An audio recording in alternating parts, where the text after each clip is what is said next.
أعوذ بالله من الشيطان الرجيم بسم الله الرحمن الرحيم. Padang mahsyar terhampar luas, panas garang, tidak ada tempat duduk. Hamparan padang mahsyar waktu itu putih, kata Rasulullah, pasir yang putih, lurus, datar, luasnya tidak seperti tidak ada ujung dan tidak ada tepi. Manusia bingung nak buat apa. Lalu dalam waktu yang tidak jelas, bukan sehari dua pak, dipanggang oleh terik matahari bukan sehari dua, bukan semalam dua malam karena tidak ada malam, bukan sebulan dua bulan, bukan setahun dua tahun, puluhan tahun, bahkan ratusan tahun sampai ribuan tahun di padang mahsyar nggak jelas mau buat apa. Akhirnya manusia panik, seluruh jin dan setan panik. Mereka meminta dengan penuh harap, apa yang mesti kita buat? Seluruh manusia berkata, bagaimana kalau kita datang pada nenek moyang kita Adam alaihissalam, kita minta agar dia mendoakan acara padang mahsyar dimulai. Datanglah manusia yang ada kepada Nabi Adam, wahai atuk moyang kami, wahai Adam, sudah lama kami di padang mahsyar, tak jelas dan tak tahu apa yang akan berlaku dan terjadi. Tolong doakan kepada Allah Rabbul Alamin agar acara dimulai. Adam berkata, bagaimana saya akan mendoakan untuk kalian kepada Allah? Saya sendiri pun hari ini entah selamat entah tidak. Dulu saya dilarang oleh Allah agar jangan mendekati pohon di dalam surga, ternyata malah saya makan buahnya.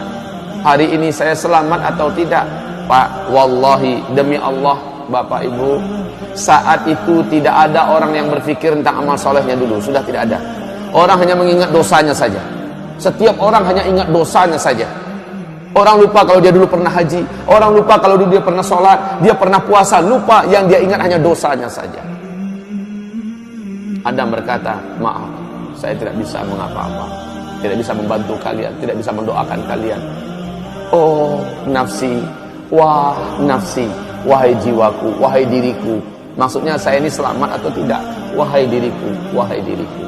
Pergilah kalian kepada Ibrahim, dia adalah Khalilullah, dia adalah teman Allah, mintakan agar dia yang berdoa kepada Allah. Semoga acara di padang mahsyar dimulai.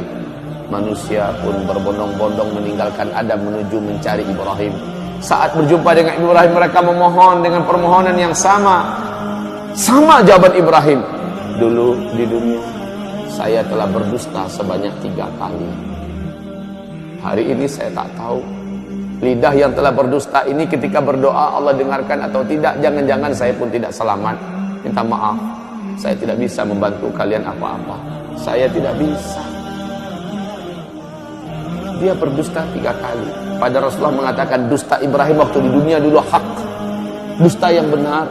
Tetapi Ibrahim menyulitkan, menganggap itu sulit buat dirinya nanti pada hari kiamat.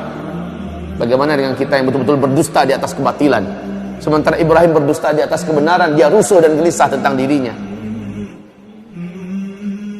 Pergilah kalian kepada Musa, dia adalah kalimullah, minta kepadanya. Dialah teman bicara Allah dulu di dunia, agar dia yang berdoa kepada Allah acara ini segera dimulai. Ketika manusia mulai meninggalkan Ibrahim, kata Rasulullah, Ibrahim berkata, wah nafsi, oh diriku, oh diriku. Manusia sampai berjumpa akhirnya dengan Musa setelah pencarian yang lama.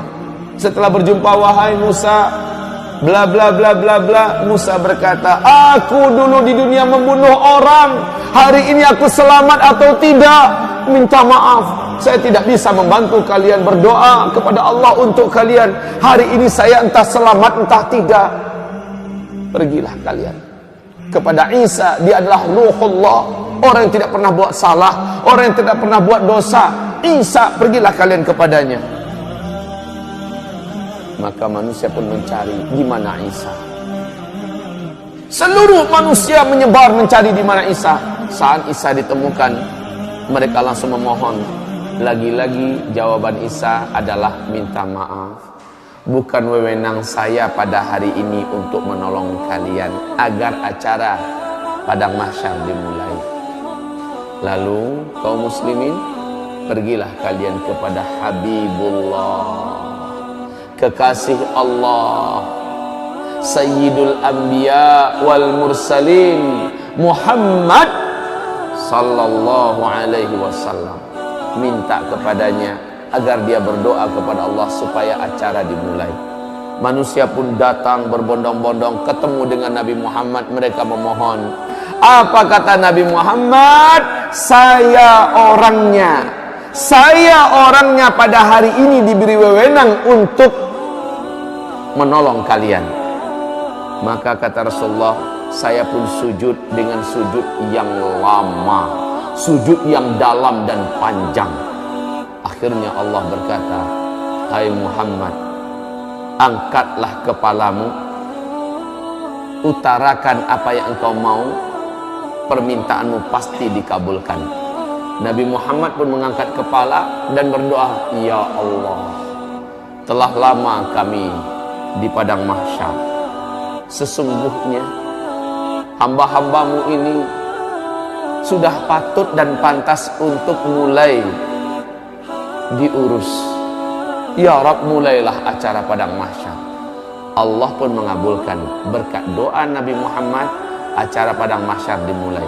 Bagaimana tandanya? Awan datang, lalu awan itu bersibak. Malaikat turun bersaf-saf dari langit.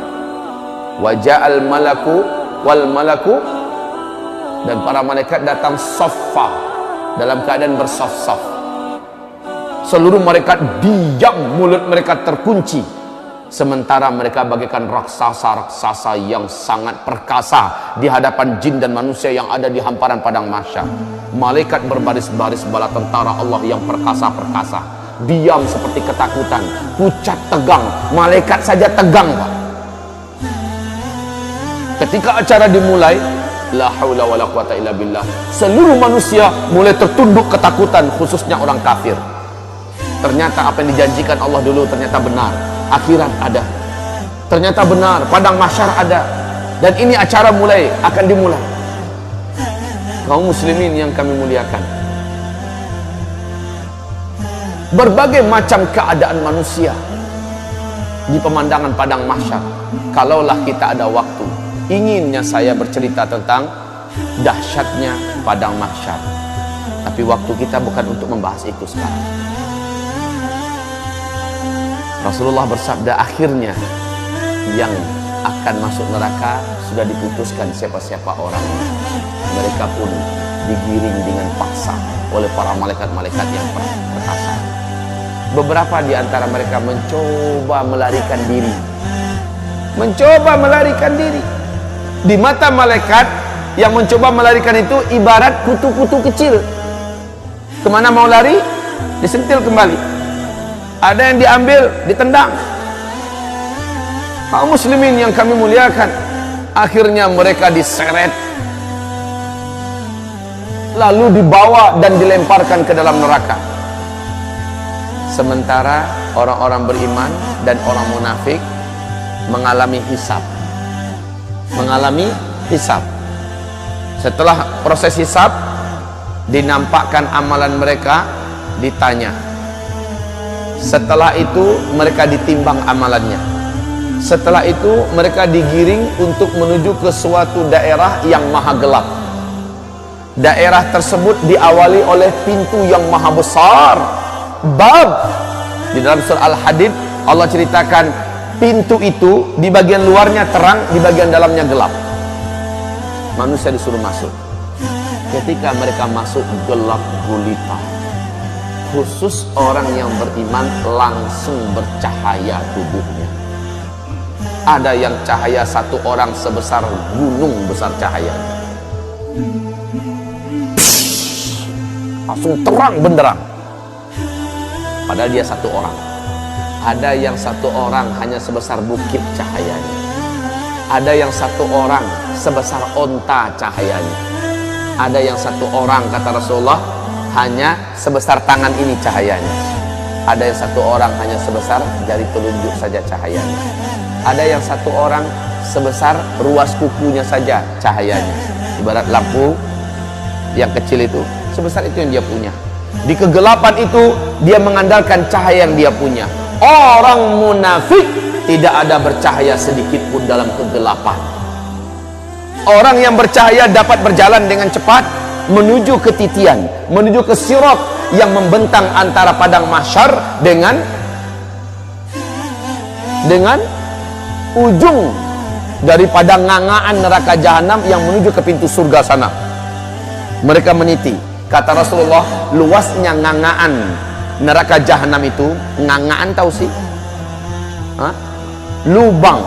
Luasnya, kata Rasulullah, seandainya seluruh galaksi yang ada, seluruh apa yang ada di alam semesta dimasukkan ke dalam muat, saking besarnya Pak. Bayangkan jauhnya titian yang harus ditempuh. Sementara di bawahnya, kalau ada yang terjatuh, kata Rasulullah, 70 tahun lamanya melayang di apa? Baru nyampe di dasar.